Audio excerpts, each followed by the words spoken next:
मोहलत हबीब अकरम 4 सितंबर 2019।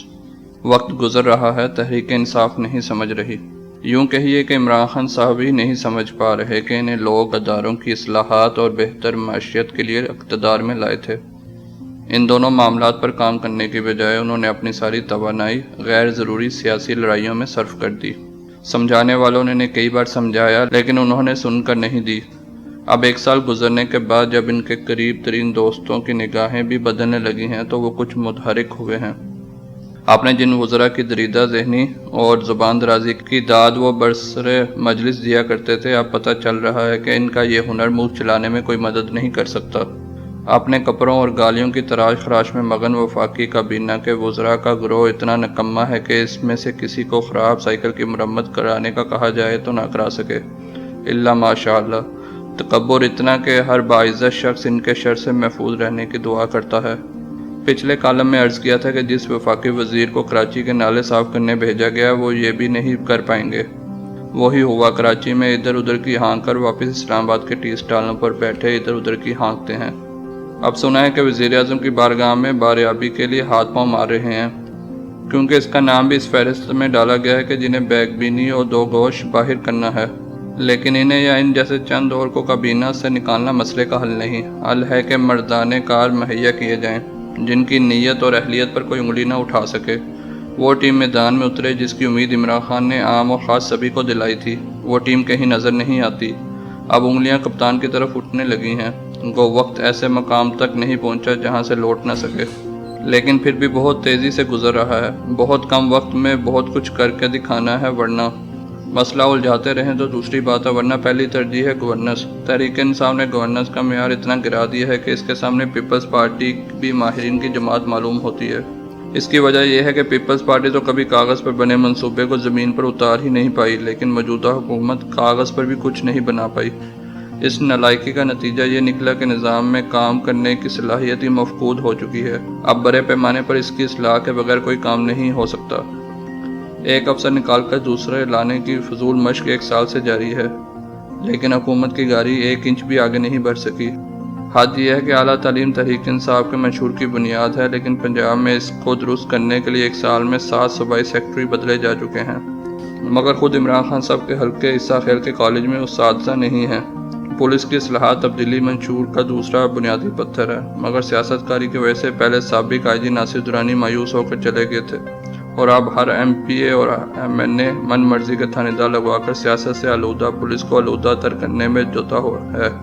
बल्दियाती निज़ाम को बिल्कुल इसी तरह लपेट दिया गया है जैसे इनसे पहले वाले किया करते थे।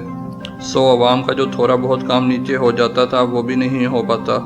इन मसाइल का हल आसान भी है और सादा भी। करना सिर्फ यह है कि सूबे में CSP अफसरों की जगह दुनिया भर की मानित पेशा वराना अहलियत के लोगों को लगाना है। शब्बर ज़ैदी को फेडरल बोर्ड ऑफ रेवेन्यू का सरबराह लगाकर देख लिया कि प्रोफेशनल आदमी टैक्स के निज़ाम को बड़ी हद तक पटरी पर चढ़ाने में कामयाब रहा है। बस कवायद में थोड़ी सी तब्दीली करके हर वजारत का सेक्रेटरी इस तरह के आदमी को लगाना है। जब तालीम की वजारत का सेक्रेटरी तजर्बाकार उस्ताद, सेहत की वजारत का सेक्रेटरी तजर्बाकार डॉक्टर और ज़राअत का सेक्रेटरी माहिर ज़राअत होगा तो मामलात में फौरी बेहतरी आने लगेगी। रह गई बात ब्यूरोक्रेसी की नाराज़गी की, तो वो पहले कौन सा कोई काम कर रही है जो इसकी नाराज़गी किसी पर भारी पड़ेगी।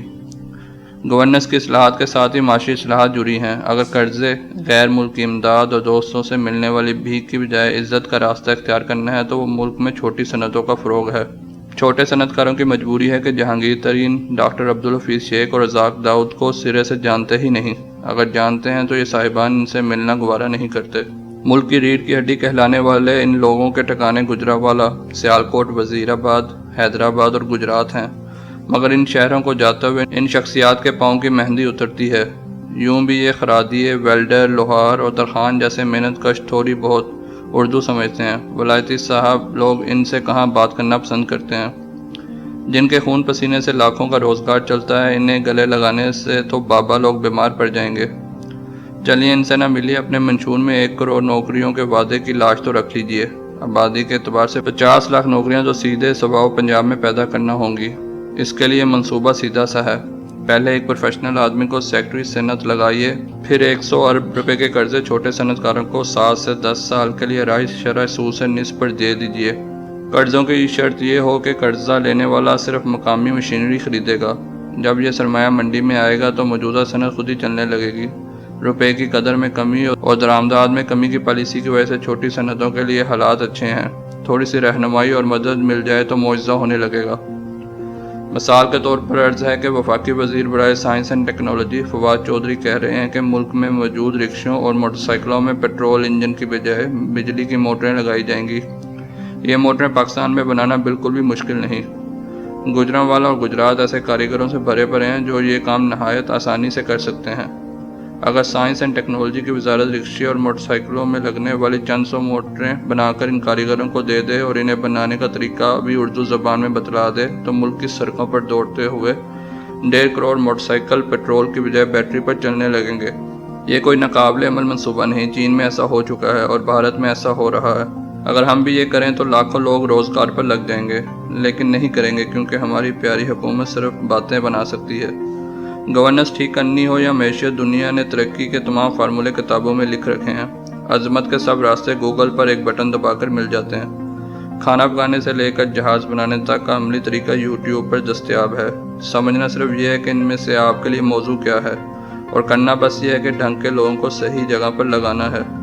یہ دونوں کام ہی دنیا کے مشکل ترین کام ہیں۔ تحریک انصاف سے یہی دو کام نہیں ہو پا رہے۔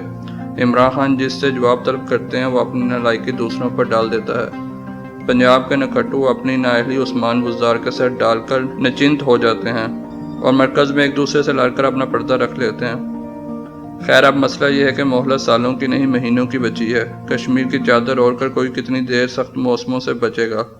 آئندہ 2 مہینوں میں ٹیم کچھ اچھی ہو گئی تو کپتان صاحب بھی کھیل میں رہیں گے اور کھلاڑی بھی۔ اگر نہیں تو کیا ٹیم کیا کپتان۔